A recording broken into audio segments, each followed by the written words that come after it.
Hey everybody, I haven't made any videos for a while, partly because I don't have Windows 10 on my computer and the old GoPro editor it's pretty much quit working on my computer, and you have to have 10 for the new GoPro editor to work. So I kind of need to upgrade computers, but I've also been fairly busy, I guess. I'm working on getting my garage built, so hopefully I can work on some more stuff and get projects done easier. It's 21 by 35 metal building,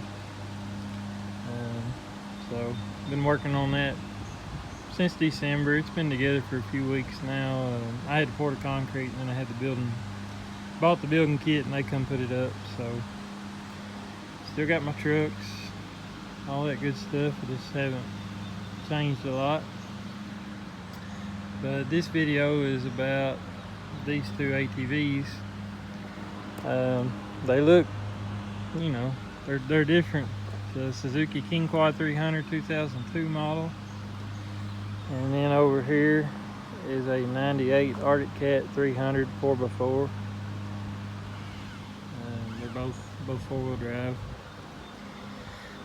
Just looking at them, you know, you can tell they're totally different machines from different manufacturers, but what is the same in these is the engine and driveline. They're both the Suzuki 300cc engine, and this engine has the sub-transmission.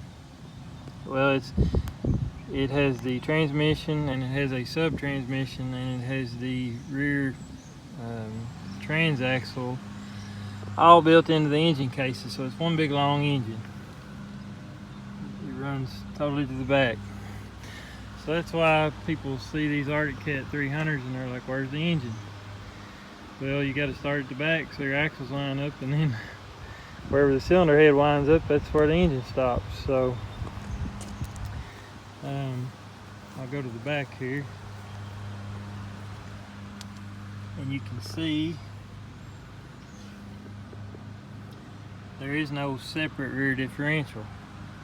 It's all one unit, the engine and transaxle. So anyway, these little Suzukis came out in the early 90s, I believe. No, they started with the Quad Runner, I think, in 88, which is basically the same machine, but it's the 250cc model, and it's just ever so slightly narrower, I think. And back then the plastic was different. This is the updated plastic. This is the last year for the King Quad and Quad Runner machines, 2002. I'm kind of a big guy, and small ATVs maybe not are the best fit for me, but for some reason I like these just to play on. The engines in them are real smooth. They rev good. They're decently torquey, but they're not fast by any means. You don't have any rear differential failure because there is no rear differential. As long as you keep the engine oil changed, you're changing your transaxle oil and transmission oil all at the same time. And you know, a lot of these older ATVs now, the axle bearings and stuff, you know, are starting to get bad on them, and people keep running them and they get water in the differential. Nobody changes it. But in my opinion, these are a little better. You don't really have any of those failures as long as somebody keeps the engine oil changed and you don't have any seals that are just pouring oil out that would let water in. So both these machines have the same engine, like I mentioned. So there's this one. You see the drive shaft coming out, hit it to the front. And there's the rear end again, or transaxle. They even use the same air filter box. This is the air filter box here. And you come up here, front differential is identical. See the shift mechanism here that puts it in and out of 2 and 4 wheel drive. So basically this is a King Quad 300 front differential. And obviously that's what this one is too. And you can see the shifting arms are in different positions, but other than that, it's the same unit. So on these engines,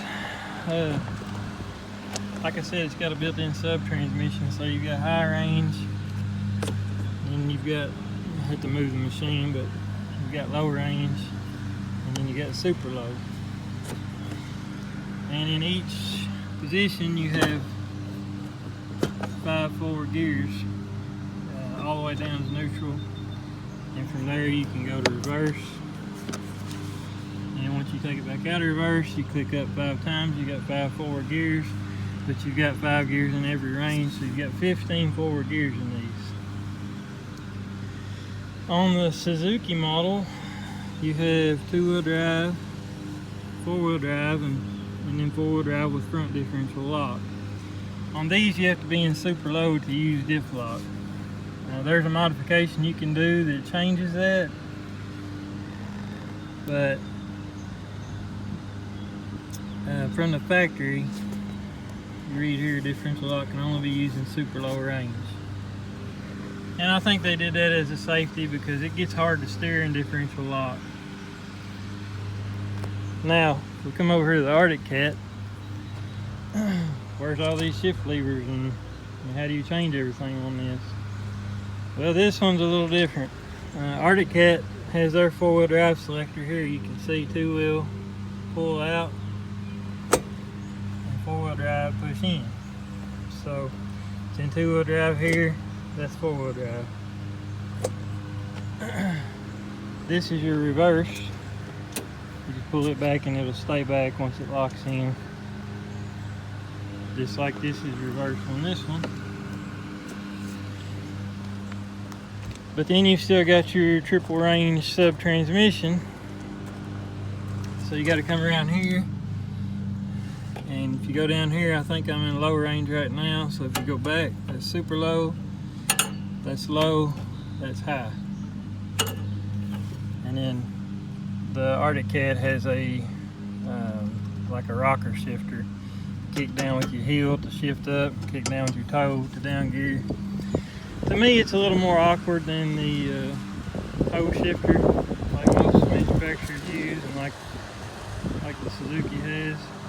But it works just fine. You just kind of got to get used to it if you're not used to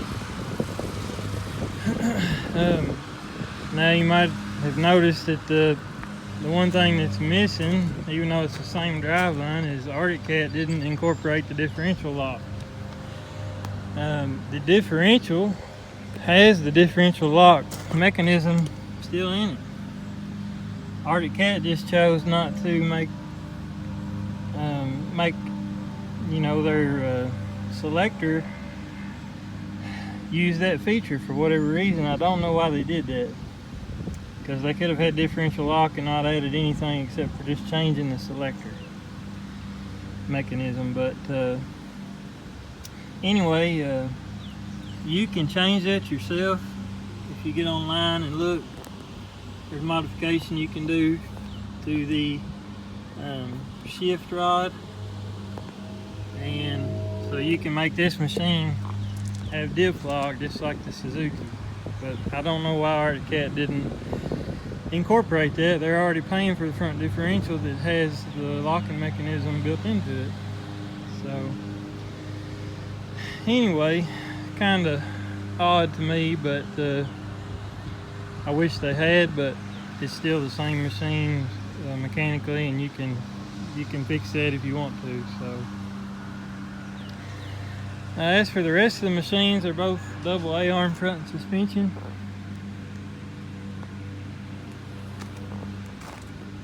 With CV shafts. Now the rear is what's kind of unique about the King Quad. It's a single arm single A-arm rear suspension. It's independent, so it pivots here, and then it's got one way up front.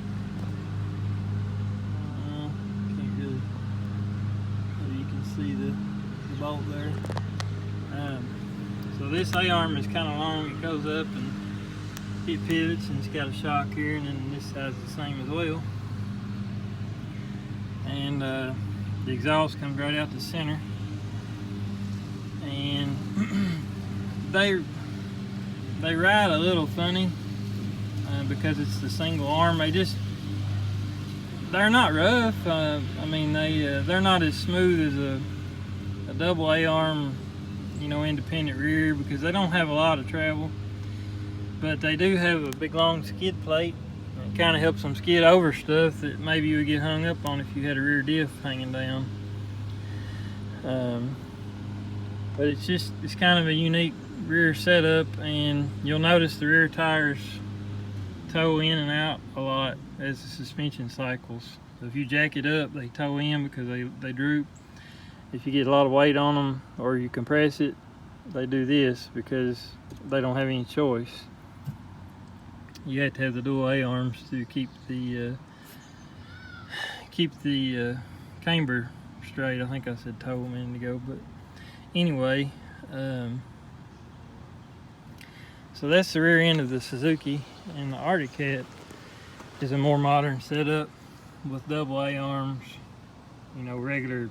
It's what you would find on most ATVs now, full independent suspension, and it's got a pretty good skid plate on it too that helps it just glide over stuff. So muffler's over on the side on the Arctic Cat. The brake system, I believe this 2002 is the only King Quad or Quad Runner that had front disc brakes. Most of them were drum in the front. And this one is 2002, it has front discs. All of them have a single drum in the rear on this right rear tire. And the brakes work good as long as they're maintained. The rear brake on these seems to seal up pretty good, and the front ones are okay too, but most of them I've had, if you go through water, you can tell it with the drum brakes, they kind of fade a little bit until they dry out. But this one has front discs, so you don't have to worry about that on the 02 model. I'm a pretty big fan of disc brakes. They just they stop good, and they're easy to maintain, and if you go through water, they dry quickly. So I do like disc brakes off the wheel, but the drum brakes work good. They feel good. There's really no issues there. Just kind of the maintenance part of it that's tougher with drum brakes. And when they start getting older, the seals don't seal water out as good, and that's when you run into more problems. These things are funny. They've got a 5-lug rear wheel on them and 4-lug front. Nobody really makes any 5-lug rear wheels for these things, so if you end up needing one, you pretty much have to source a used one, I guess. The Arctic Cat is 4-lug all around, 4x115. There's a lot of Arctic Cat machines that use that bolt pattern. This machine is disc brake all around. It's got a hydraulic caliper back here for your handbrake works the rear and the front. This one has separate. This left hand brake's for the rear, the right is for the front. The Arctic Cat, you just pull the single handbrake and it brakes the rear and the front. Or you can step on the brake pedal down there and it works a mechanical caliper back here. So you've actually got 2 sets of brake pads on this wheel because you've got a mechanical caliper and a hydraulic caliper. The fronts are just all hydraulic that work off of the hand lever, like I mentioned. This one has a factory or dealer installed Warren winch on it, I believe. It's a really nice winch. It works good. These Arctic Cats have a shift indicator. A lot of them are either not all working now or only partly working, but You can see it's showing reverse. I'll push it up into neutral, pull back and reverse. Then you shift up and it shows which gear you're in. That's your high beam indicator. This machine's got 1,200 miles on it. It's pretty low miles. It runs good. They both sound a little different, I think, because of the exhaust that each manufacturer went with. But power is about the same, I think. Suzuki has a nicer instrument cluster. I think it just looks cool. It's got the blue. It's got 1,550 miles on it. Got a neutral and reverse indicator.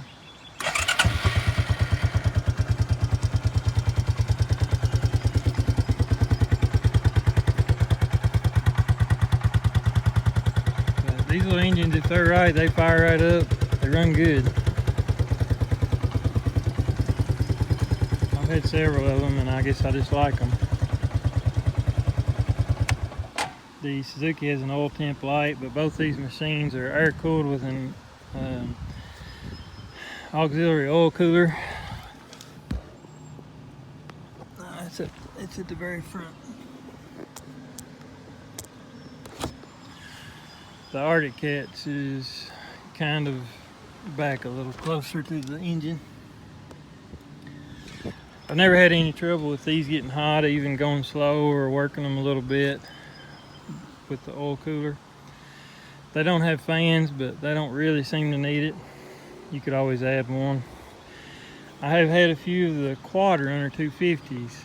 They do not come with an oil cooler, and when they get heat soaked, you can tell that they'll start pinging and you know, like sound like spark knock kind of.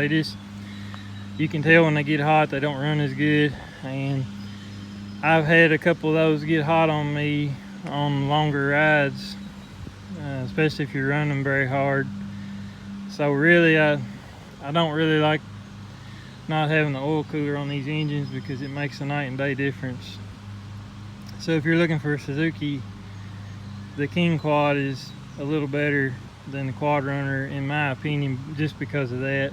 You can add an oil cooler to the Quad Runner. You can buy a side cover with the ports, and really any oil cooler that you can fit in there would work.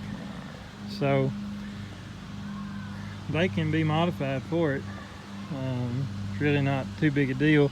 Arctic Cat also had the 250 engine in their machines, but they opted to go ahead and put the oil cooler on the 250 as well. So on those, either one is just fine. You shouldn't have any heat problems. In my opinion, the Suzuki is a little better build quality. The fit and finish is a little better. I think the bearings and bushings and ball joints and stuff hold up a little better. But with that said, the Arctic Cat is not bad in my opinion. I mean, they hold together just fine. I think maybe the Suzuki feels a little more nimble. It drives maybe a little tighter, but also I'm a big guy, and the Arctic Cat has more room on it, and it's I think a slightly longer wheelbase, and it just feels like a bigger machine. It feels more stable to me, and I like them pretty well for that reason. I do wish they had the diff lock already built in, but they don't. So, but it can be modified for that. But the Arctic Cat has some features I like pretty good, like the disc brakes and just the bigger physical feel and size. But I just want to make this video because if you're looking for an older four-wheel drive ATV, if you're not worried about having, you know, a big powerhouse, these things are pretty good little workhorses. The super low is super low. I mean, they go slow in super low gear. So you can pretty much walk beside one. I don't know if I can show it very easy.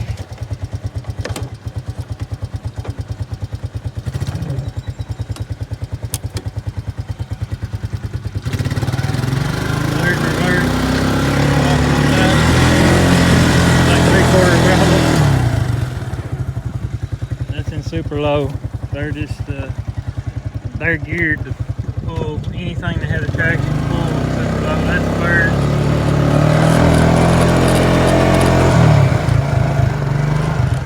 You can probably go 6 or 7 miles an hour in first gear in super low range, but it's going to be revving pretty hard. So if you got any work, you're pulling something super low is the gear you want. But I've already made this video long enough, so I'm going to shut it down. But if anybody's looking at these machines, that's kind of the main differences. And like I said, they made these, the Quad Runner line came out in like 88. I can't remember, the King Quad might have started in 91. They were an older square body looking machine. Somewhere around 98 or 9 they changed to this more rounded with the round headlights. The Arctic Cats they made from 98 I believe to 2001 or 2, and the only real change in the Arctic Cat over that time that I know of was the graphics on the side. Some of them had like a little mountain graphic and they came in green and red. I think that was only, they had lime green as well. I take that back. They did change the body style of the Arctic Cat, and it went to about 2004 or 5, I think. I forgot they changed the front end. It kind of has a Jeep looking front end on the newer models. This is the first year, 98. So Arctic Cat actually ran the machine for a while too. So anyway, I'm gonna shut this down. I hope that's a pretty good overview of what you're getting into if you buy one or the other of these, and if you're looking at them now, hopefully you know the differences. So thanks for watching. I'll try to make some more truck stuff here one of these days, and like I said, now I've got a garage to work in. Maybe if I can get my camera editing software going again, I can get to making some more content. But anyway, thanks for watching.